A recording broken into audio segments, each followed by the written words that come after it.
আমরা মেয়েরা স্বামীদের কাছ থেকে অল্প কিছু পেলেই অনেক খুশি হই। এই অল্প খুশির বিনিময়ে আমরা অনেক বড় স্বার্থ ত্যাগ করতেও পারি। তো গতকাল আমরা ঘুরতে বেরিয়েছিলাম। আমরা মাঝে মাঝেই স্বামী স্ত্রী দুজনে ঘুরতে বের হয়ে যাই। যখন ঘুরতে গেলাম তখন আমরা একটা নার্সারিতে গিয়েছিলাম এবং সেখানে গিয়ে আমার মনে হলো আমার বেলি ফুল গাছটা খুবই পছন্দ। যদি একটি বেলি ফুল গাছ পাই তো কিনে নেওয়া যাক।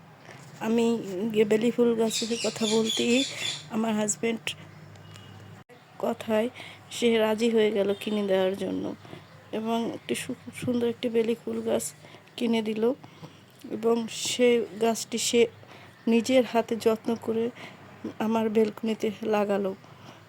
আসলে এরকম ছোট ছোট খুশি সংসারে সুখ এবং শান্তি বয়ে আনে। একটু খুশিতে বউ যদি একটু খুশি থাকে তো সংসারের সব কাজকর্ম অনেক আনন্দ নিয়ে করে, কোনো সমস্যা হয় না। তো এই ছোট্ট খুশিটুকু এনে দিতে তাদের এত কৃপণতা কেন আমি বুঝতে পারি না। তো আমি এই উপহার পেয়ে খুবই খুশি, খুবই খুশি।